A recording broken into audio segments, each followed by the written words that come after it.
I'm now going to invite Rachel Ejsmont back to speak about a recent disruption that she did with her colleague Elizabeth Argibay. Hello, I'm back again, sorry. But this time I'd like to bring one of my very close colleagues, Elizabeth, over here, who's an excellent warrior for the animals.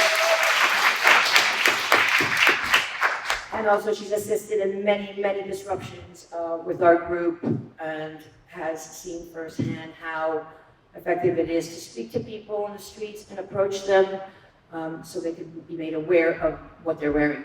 And often, like she's gonna tell the story, very often they want to give it up. They want to give up the cruelty, the fur. So I'll let you speak. Well, hi everyone. I'm very excited that everyone came today and made it a priority to be here for this conference, because I think each of us can find the power within ourselves to approach any person that we see with fur on and just share the cruelty that's involved in wearing those products. No one has to be very loud or outspoken about it. You could just very delicately put it to any stranger on the street, because most people don't know, and that is true. What I do want to say, and I really say this with a lot of joy, is to watch Rachel approach people for fur. Now, she will get anyone to give their fur up. It is the most incredible thing to watch, and I mean that sincerely. There was a woman walking by with her daughter. We were celebrating, I think something after Canada Goose, who knows what we did. And we were having a drink, and a woman walked in with a Canada Goose jacket, and she was with her daughter. And she just walked right over to her and very delicately said, "Oh, do you know what it takes to get that fur trim on your jacket?" And she said, "No, I don't." She spoke to her for 5 seconds. And she said, "You know what? I want to talk about it more." So we followed her to the restaurant next door, where she was having a reservation with her family.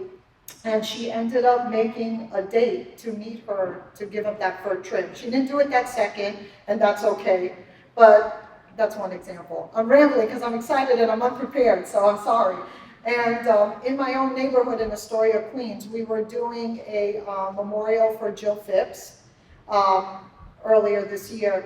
And Rachel was parking her car and bumped into a woman that was wearing fur. And she approached her and she spoke to her about it, and I saw in the video later that she had a conversation with her, letting her know what was involved, and that she really was, you could see the compassion, because she was very receptive to what she was explaining to her, and she really had no idea what was involved and the cruelty and just how barbaric it is, what it takes to get a piece of trim. So she made a date with her, and we met her a week later, and she didn't just give up the trim, but she brought a shawl that had rabbit on it. And she just kept explaining how bad she felt, and she was telling her friends what was going on with fur. And little by little, she was sharing the message that Rachel shared with her. And quite honestly, I think that to the point of, all you have to do is plant that seed in one person and not be afraid to do that, because you don't know where that's going to go. And they'll tell someone else and explain to them the things that we all know here. And we're so avid about getting fur off the street and making people aware that this is just a terrible trade and industry to continue, especially in this day and age when there's so many beautiful alternatives. And, oh, and I'll bring up Michael Kors real quick. So, as designers continue to evolve and change their minds, we do take the time to also target the big designers, because if you topple them, others will hopefully follow their examples. So, was it last year? Things bleeded to each other. So it was last year that he was having a talk at the Met, and many of us purchased our tickets and got together and disrupted this talk that he was having. And it couldn't have started at a more better point. They had a picture of him with his dog. And he was talking about fur. And at that moment, Leo started with the chant. And you saw all of the activists, and it had to be at least 30 of us, in the balconies, coming out, spilling onto the stage. And in his face, just reminding him that if you can't make the connection with your own beloved family member, that something is really wrong with you.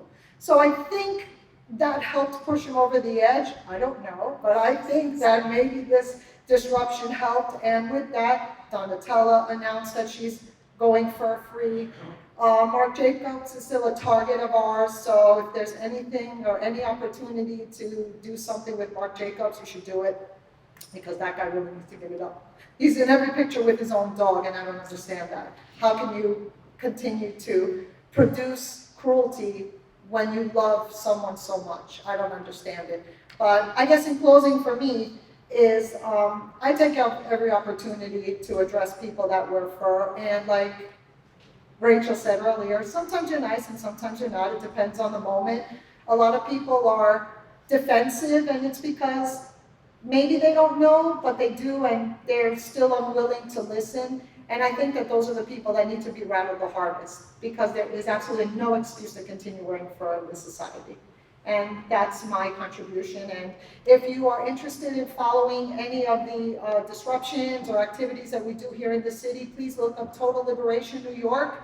And we have events that we post regularly. And I'd love to see many of you there, but I know there's a bunch of you that I always see. So thank you.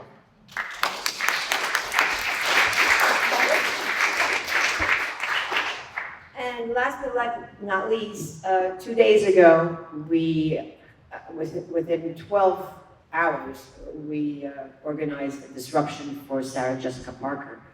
She was having a boutique pop-up on South Seaport in the city for a shoe boutique.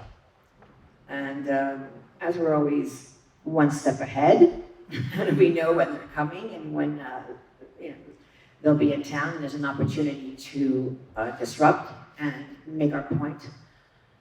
She's been seen to wear fur many times, many different coats, many trims, and this was our opportunity. So we did what we do. We walked in and we disrupted, but before that, she approached me, she did a beeline for me, trying to sell me some shoes. And it kind of delayed our disruption. I didn't want to be rude. At the same time, she was taking her hand and grabbing my hand and making me touch the soles. She went on to say how it's the best leather, best Italian leather. The shoes were made with pride. So it's like, well, I'm kind of looking for something else, maybe in a fabric. Do you have fabric? And she said, yes, I absolutely have fabric for you. And at that point, I just had to stop, and that's when we started the disruption. Real fast. So she was approached, and she was very apologetic, saying that she was informed now, thank you for bringing it up, about the cruelty, the fur, and especially with coyote fur that her husband has seen wearing many times. So I think she made the connection. She felt very remorseful. Many people will say, well, she's an actress. I think that she really understood and made a connection. It's been all over the news. The disruption went viral. ABC picked it up as well. And, again, it's all about bringing awareness. We're here for the animals. It's about them. It's not about if she's a celebrity or if she's America's sweetheart or whatever. So bottom line is, we will speak to anyone, whether it's a celebrity, whether it's a politician. We want to get the point across. Fur is murder, and there's no need for it in this day and age. Thank you.